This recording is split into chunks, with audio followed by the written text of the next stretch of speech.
He's almost there. Yep. So I think the video's there. We go. Okay. Awesome. Dr. Harrington, good to see you again. I put on a Yep. blazer this time for you. Oh, it's funny. After being here in Houston for a few years, I stopped wearing a tie. Yeah, that's fair. Actually, when my students rotate with me on, or not my students, but my residents rotate with me on service, I always tell them you don't have to wear a tie, but at least have some fancy socks and a fancy blazer to go Yeah. with it.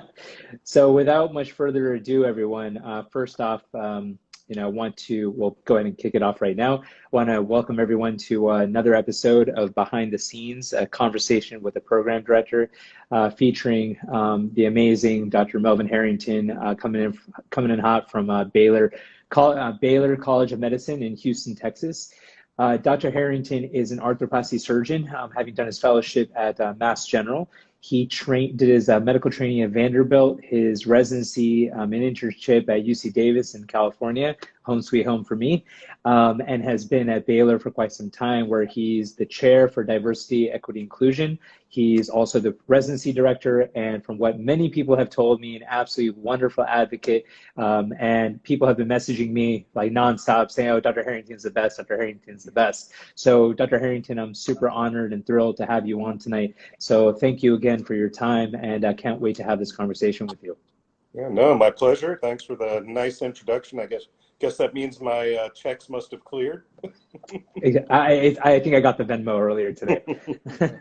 So one thing I want to just sort of kick off with is how long have you been program director for at Baylor, and what have you learned? What are some of the key lessons that you have learned over that period of time in doing this at this point? Yeah. So let's see, I've been here in Houston now for 13 years. I was at Loyola in Chicago for 8 years before that. I think I've been program director now for about 8 years. And it's been a fun and interesting, at times challenging thing, but it's been a real pleasure.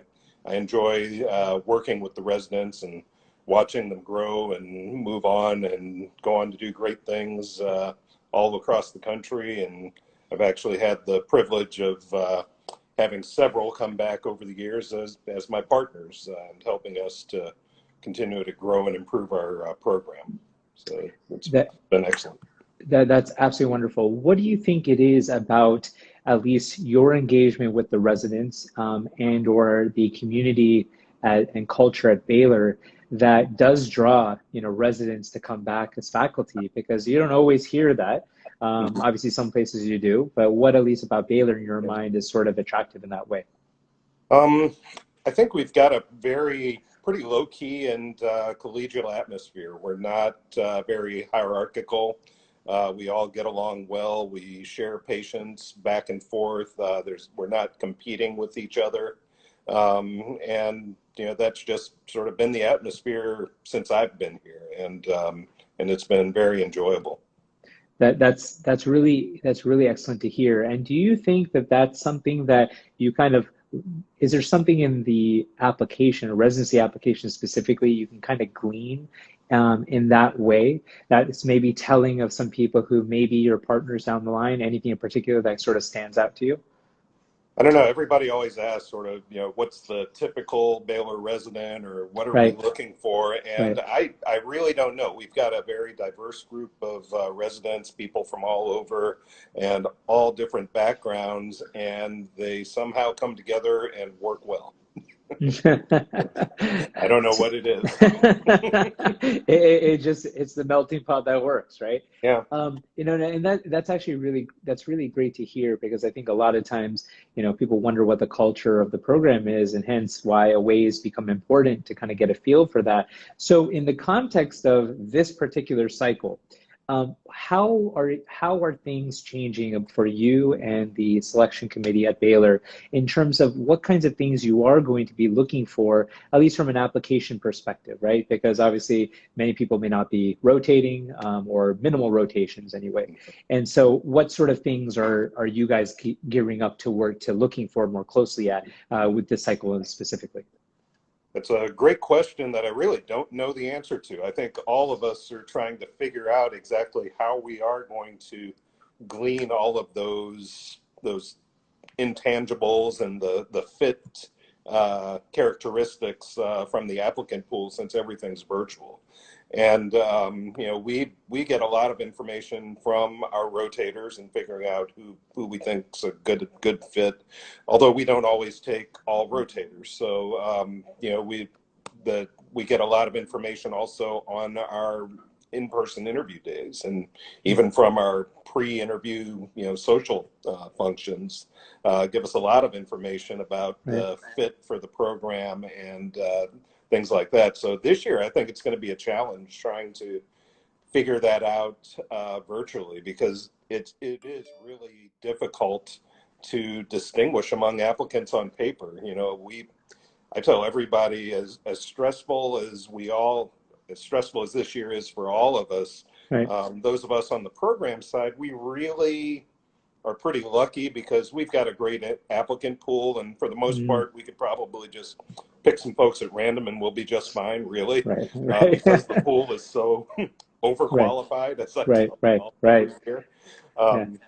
But I think it's one of those things that we're going to try to figure out what we can and look at sort of the applicants and the residents who've done well and their traits and things like that. But it's hard. Yeah. Do you think that there are certain things as far as the, MSPE or letters of rec or personal statement that may be a little bit more telling for you this year versus maybe past years? And especially knowing that the MSPE is at least the culmination of the clinical sort of acumen from that particular school. Do you think that may get weighted, at least at Baylor or any other place for that matter, a little bit more than in prior years? I think they will probably get looked at a lot closer, and as well as sort of the individual sections for the evaluations in the MSPE. I'm hoping that our letter writers this year, and I'm encouraging all my faculty to really try to take extra time to get to know the students so that they can truly have personal letters. And I think for the personal statement this year, it'll be really critical for the students to try to make them personal and tell what's unique about them and what unique characteristics are out there. I know that some places are probably going to have some additional secondary applications for why do you want to go there. I know we did the Texas Orthopaedic Association had a webinar the other night, and some of the programs here, I know Dr. Grimes in Lubbock, Texas, they always have had a supplemental sort of why do you want to come to Lubbock, since that's sort of a unique place up in up in sort of the middle of nowhere, Texas, and they want to make sure that folks understand what they're getting into. And so I think you may see more of those things trying to figure out fit. I think that's a great point, and I've been encouraging students in general here at University of Miami and outside of that to really, like, if there are some places you have a real inkling for, then those programmatic specifics or program specific statements may resonate a little bit more strongly with programs if they get a keen sense and say, hey, why do you really want to come there? Not just for the palm trees of Miami, but certainly for, hey, the types of patient population or otherwise that you may be intrigued by more than anything else. Is Baylor doing, do you guys have virtual opportunities that students who are listening can sort of take a part of, or any sort of virtual opportunities available? They're in the works. We're not planning on doing any specific virtual rotations, but we are definitely going to be doing some information sessions with our residents and some faculty members if I can twist their arms. Yeah, no, that's really great to hear. Let me ask you, what are sort of the top three? Now, I really want to showcase Baylor here because I've heard it's a great program. What would you consider are the top three highlights of the program specifically in your mind? I think our rotation sites are a highlight. We get to certainly fulfill the systems-based competency quite well.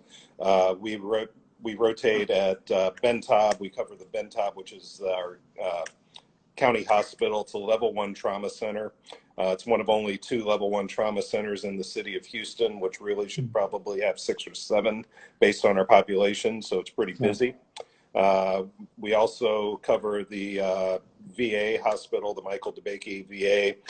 We're the busiest, it's one of the largest VAs in the country, and we're the busiest orthopedic service. So unlike most VAs where you can only do 2 cases per day, if you're lucky, we can do whatever we need, and we run multiple rooms per day. And we also cover Texas Children's, which is the largest freestanding children's hospital, as well as Baylor St. Luke's Medical Center, which is, you know, a more typical private/academic medical center. So we really get to cover all the bases. We get to do oncology at MD Anderson as well. Oh, that's absolutely amazing in terms of the breadth of coverage that y'all have. What would you consider some of the strengths of the program specifically, in terms of just, you know, from in any regard, whether it be clinical, operative, research, or otherwise? Well, I think our residents get a pretty good autonomous experience. The Bentob and the VA are really resident-run services. Our chiefs get to do all the scheduling and calling the reps and getting set up. They get great hands-on operative, high-volume operative experience. So I think that's one of the big things. I know a few years at the AOA meeting, they were talking about the lack of resident autonomy and the number of residents who had never had to make a decision in the OR on their own. And remember, the resident who was there at the time, who's now one of our faculty members, said, I guess we don't have that problem. So I think they get a good autonomous experience. And I think the other thing is we've got a very diverse program. We've got folks from all over. It's where we take non-Texans, even though we're here in Texas. And so we've got folks from all over, all different backgrounds, you know, plenty of gender and ethnic diversity as well. So, you know, we try to reflect Houston, which is the most diverse city in the country. Right. And I think that's also probably our third benefit is being in Houston. It's a great city. Yeah, I've heard great things about Houston, and obviously the Houston Rockets are not too bad themselves. For, you know, knowing that, you know, there's lots of students trying to figure out sort of the lay of the land, and without the, you know, without formal opportunities available, you know, obviously there's some stuff in the works. What would you say is the best way for students, whether it be at Baylor or whether it be even outside, who don't have home programs or have them, how can they engage either with Baylor or other programs? What sort of advice are you offering that of your students, as well as other folks who are reaching out to you? I think it's really going to be critical just to really talk to everyone. I think probably the best group to get contemporary information from are the current interns and junior residents who've just gone through the process, who can tell you what's going on at the different programs. I think all of us out there are trying to beef up our websites. And, you know, that depending on the institution, that's easier or not so easy. So I think you'll see a lot of changes on the websites and hopefully more useful information. You know, one of the things that I've been trying to work on through the AOA, that Matt Beal and others, Adam Schiff at Loyola really, I think, have honchoed it as a database for programs to provide more detailed information. Unfortunately, I don't think it's going to be available this year. I'm hoping it'll be out for next year. So we'll actually be able to provide good information about not only the residents that we have, but also the folks on our rank list that we're looking for. Right. And that actually brings up a really good point of what do you think is, I mean, obviously it's a little different this year, but what do you think is the most common reason either students don't get an interview at Baylor, or why, if they did get an interview, why they don't, either they fall off the rank list or they don't end up matching at Baylor? What sort of attributes of those applications kind of maybe stand out over the last few years anyway? I mean, for the interview, I think a lot of it's just luck. it's luck of the draw. We get, even after doing our, random screening using, board scores, whatever other criteria we use, that helps us to narrow our list from, 800 plus down to just over 500. And of that 500, my biggest challenge is figuring out who are the maybe 200 people on that list who might want to actually come to Houston. And that's the challenge, is weeding it down. We interview and rotators, it's probably a little over 100 folks. So how do we get that 500 of perfectly well qualified folks down to the, say, 100? And it's random. I review the applications, and my program coordinator reviews a bunch, and my faculty review a bunch, and we just pick them. And every year I give a stack of however many applications to my faculty and say, okay, pick 10. Right. And they say, how do I do this? What criteria do I use? And I say, pick 10. Right. Some way, somehow, pick 10. And so that means that, unfortunately, there are a great group of folks who don't get an interview invitation. And I tell the students when they're applying, I'm like, don't take it personally. It's unfortunately a numbers game with everybody applying to every program now. Right. Do you at Baylor, one of the questions that I get asked constantly is there a cutoff? And is the cutoff being more stringent or less stringent, especially this year? Just knowing lack of aways and so on. What's your take on that? We use 240-ish as our cutoff. It's not hard and fast. We will look at applications below that, but that's ballpark.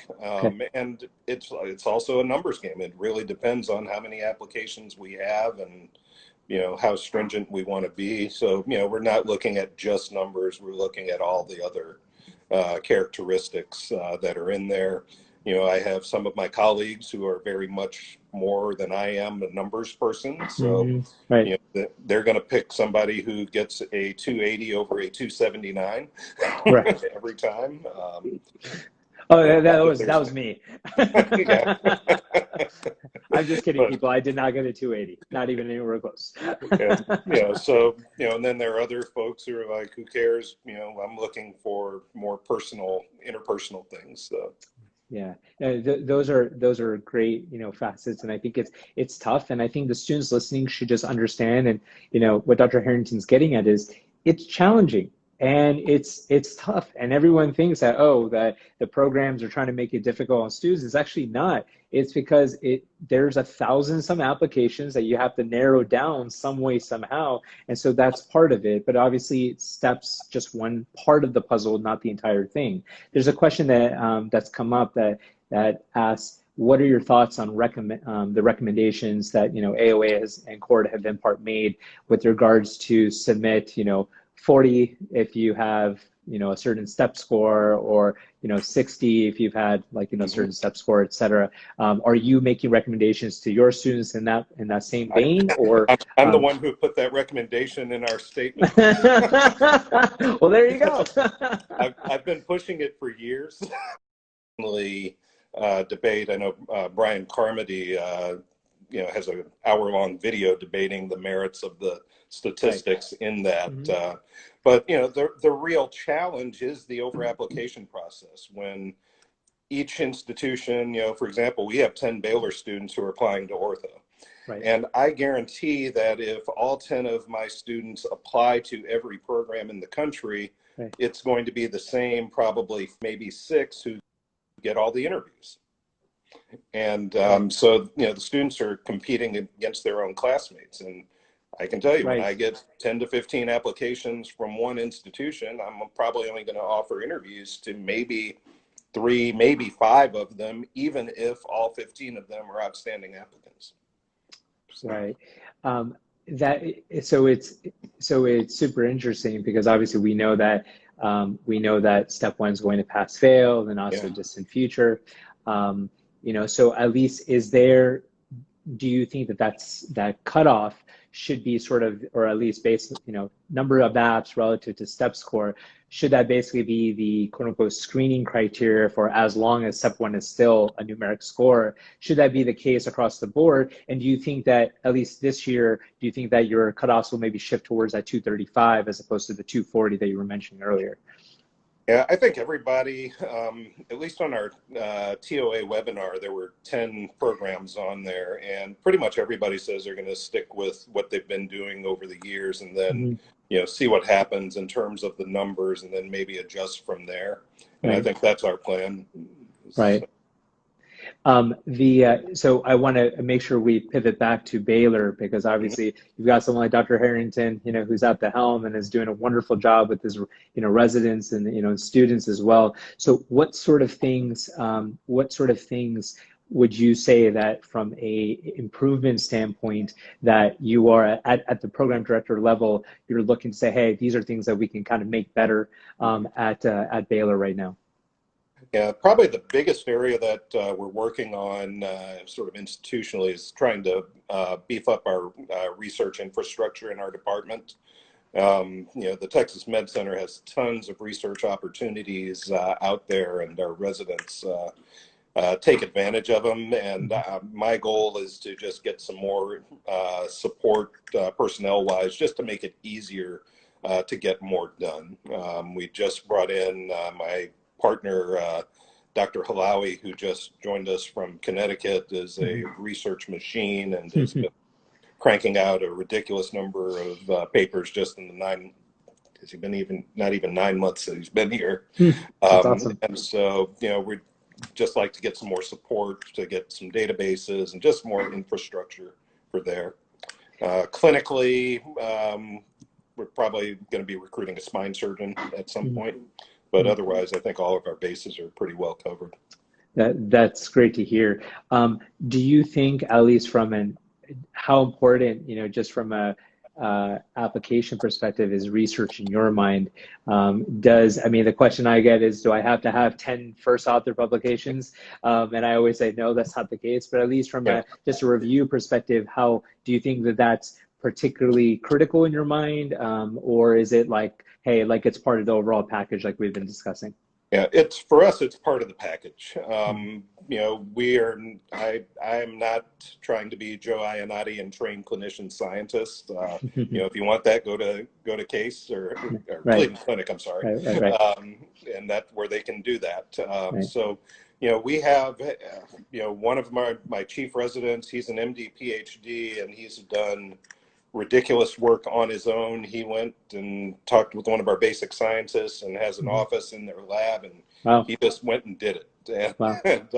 And then I've got a couple of other residents where I am hoping, and I'm going to have to start, getting on them to make sure they get their one project done. Right.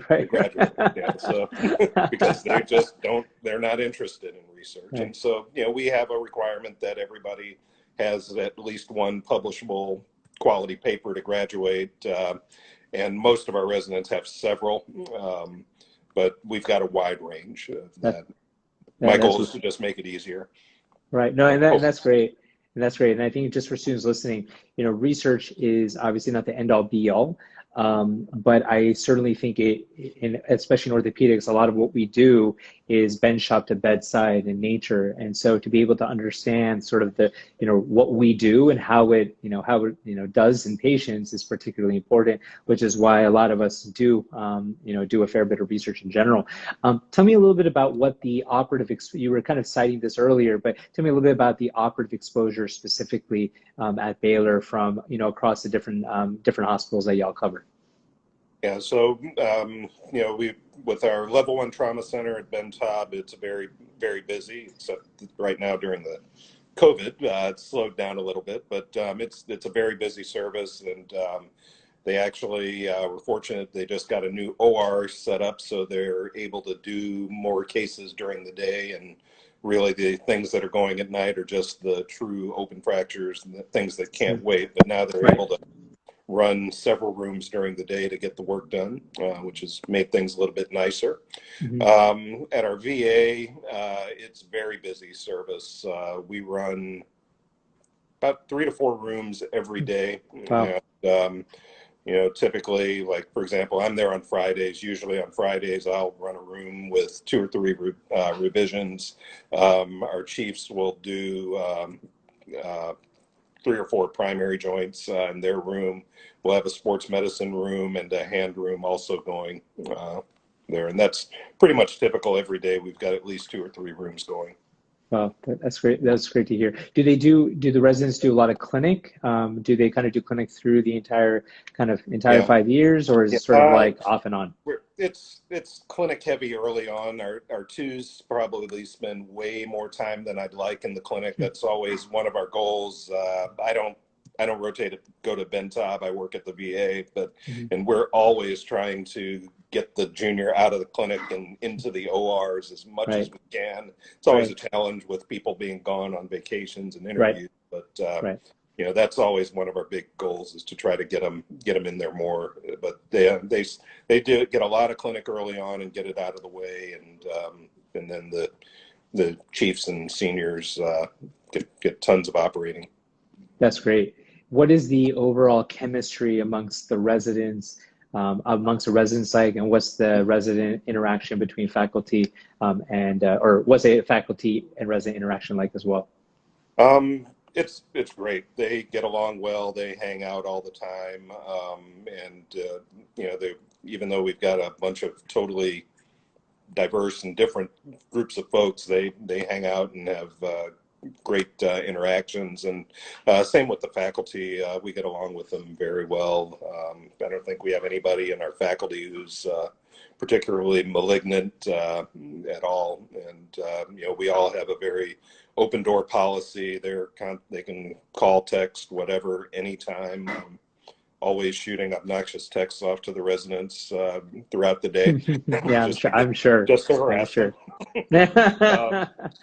And you know, we do have we have 2 mentor programs. We have a mentorship program with where each resident has a resident mentor. So typically the threes, PGY 3 serves as a mentor to the interns, and 4s and 2s, and then each resident also has a faculty mentor when they arrive, and so they meet with the faculty mentor after each rotation to assess how they're doing. Got it. A couple questions that have come up. Well, and actually, before I go into that, you know, I think it's wonderful that you have a mentorship program. I think it's super critical, and I think what we're seeing, especially in light of in this COVID pandemic, mentoring has become that much more important, and different ways of mentoring and engagement, advising, and so on has become that much more critical. You know, with that in mind, do you think that in the light of the sort of 40 programs, or what, you know, kind of restricting the number of programs, you know, for the different reasons that have been, you know, discussed in other outlets, do you think that advocacy plays a bigger role to help support that? So meaning that, you know, even if someone has a 270 and is a great all-around person, has great letters of rec and whatever else, and even though people might just assume he or she is going to match because of the strength of their application, do you think advocacy still plays a role even if that person or is applying to only 40 programs?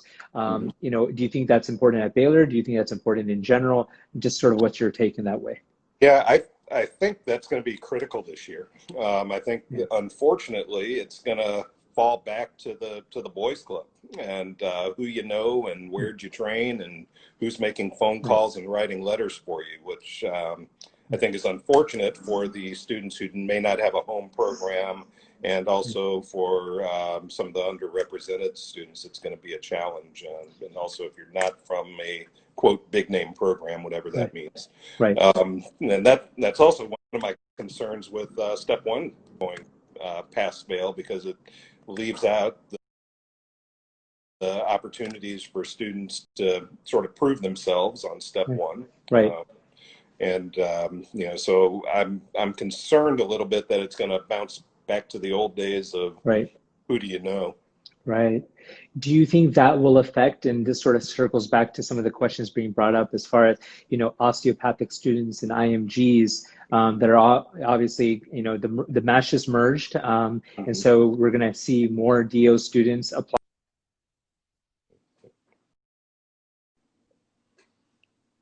as far as, do you think advocacy will become that much more important for the DO students? What sort of things can DO students do now to try to optimize their applications, whether they're applying now or in the future? Yeah, I think it's going to become more difficult for the IMGs and DOs because there's definitely a bias out there among a lot of programs where they're just not looked at all. And so I think, for the DOs, we're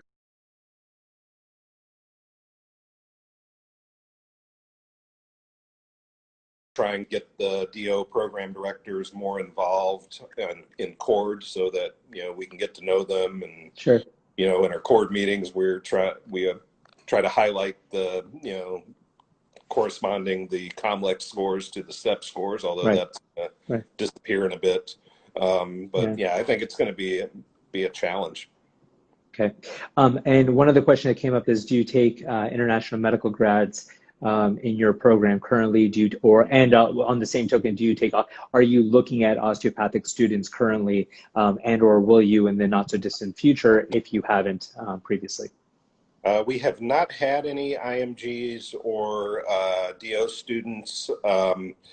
The IMGs we're always going back and forth on because there have been so many issues with visas and things that are even out of the applicant's control that can horribly affect the programs. So we haven't looked at IMGs. DOs we've looked at.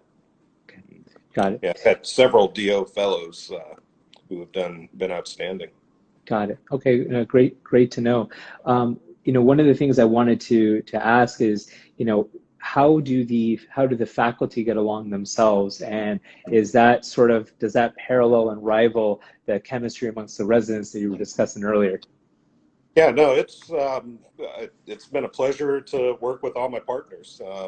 We get along well. We don't compete for patients, and we work well together. And so it's been a great place to work. I think that's one of the things that in Houston sort of distinguishes our faculty at Baylor is that we are committed to education. Baylor's thing as an institution is education, and I think that's why all of us are there and have stuck with it over time. We've all had opportunities to look elsewhere in and outside of Houston, and we're sticking with it. No, that's great. And again, as I said, I've heard nothing but great things. I've had multiple people message me in the last few days. Oh, you're interviewing Dr. Harrington. He was my program director, he was my attending, and that I think is great to hear that that's also resonating amongst the faculty as well.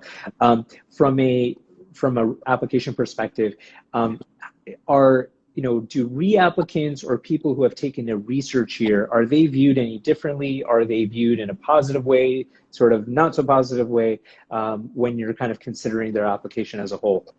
We just look at them like everybody else. The reapplicants, we're it's sort of looking at why didn't they match, and making sure there's no major issues. And that's one of the things that I've noticed over the years is that the folks who didn't match 10, 15 years ago, there was always something reasonably obvious that you could find as a reason. And now with things, I think it's again part of the competition among med schools and med students and the over application process.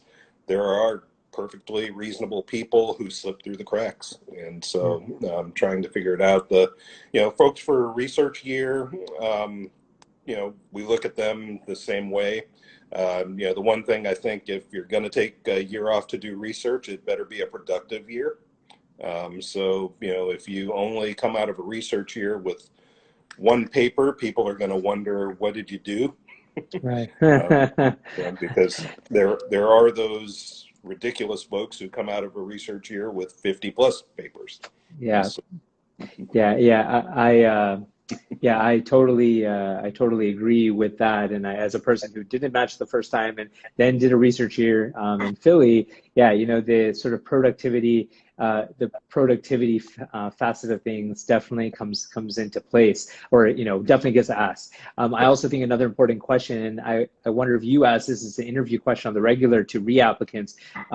Do you what sort of answers are you looking for when you ask the question, why do you think you didn't match? Are there specific things that you're trying to pick up in terms of their answer to that question, Yeah. or otherwise? I want to just see that they've been introspective and thought about it. And, you know, I look for that actually in the application.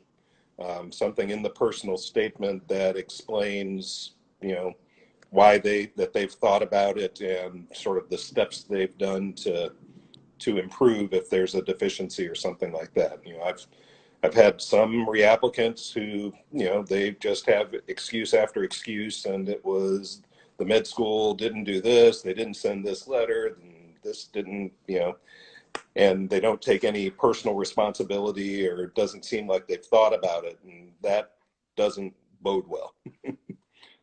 So, you know, I think if somebody has a legitimate reason and has thought about it and can address the weakness, I think that's fine.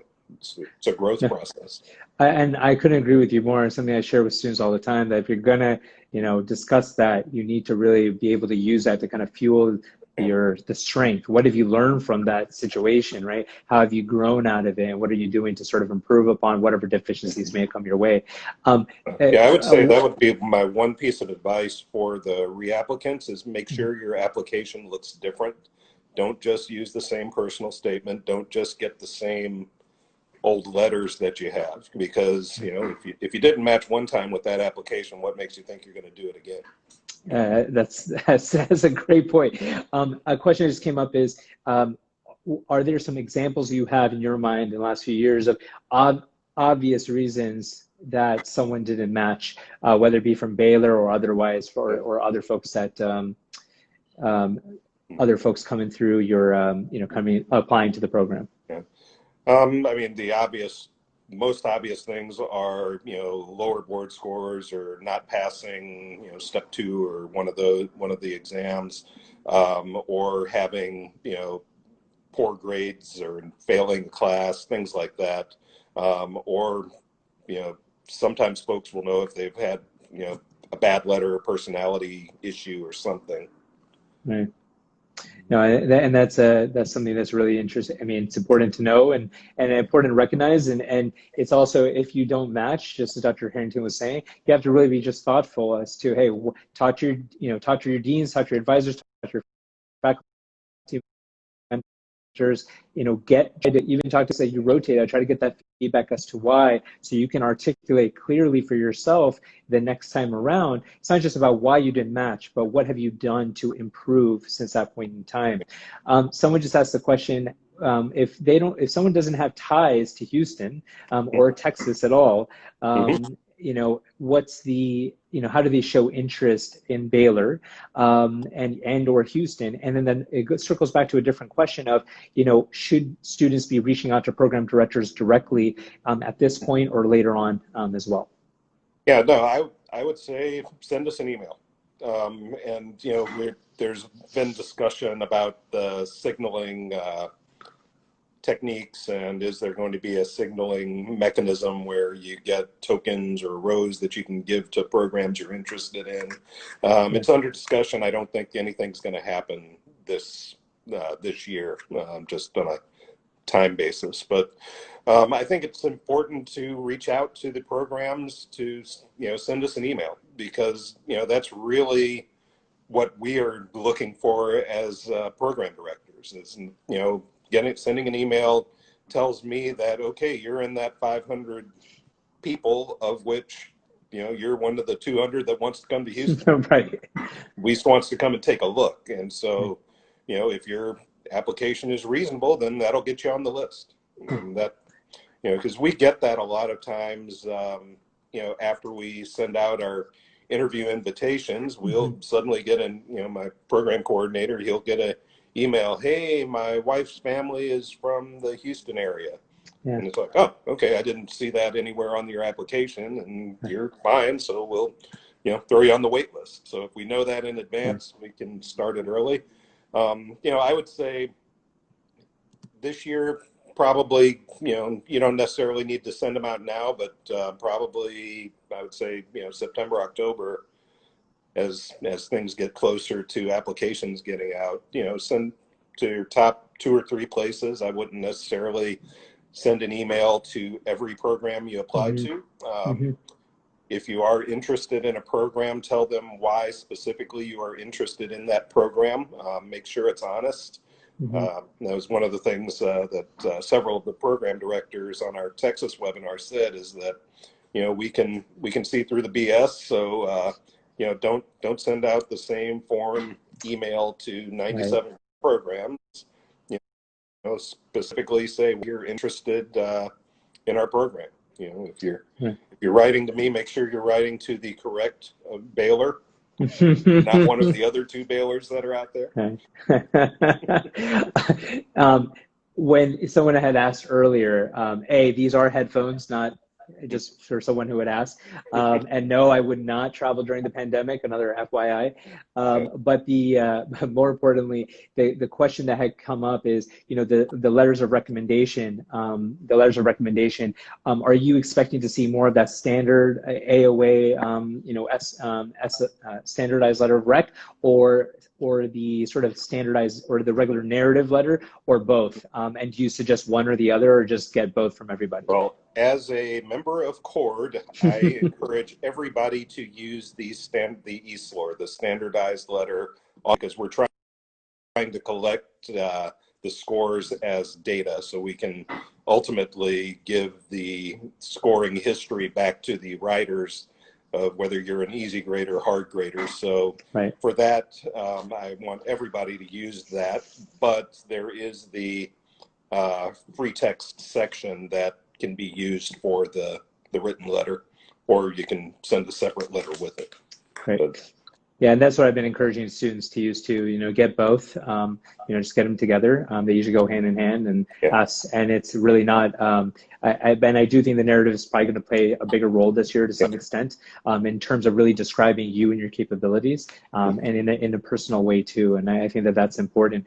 Dr. Harrington, I really just want to thank you so very much for your time. I don't want to take too much of your time on a Friday night here. I really appreciate it.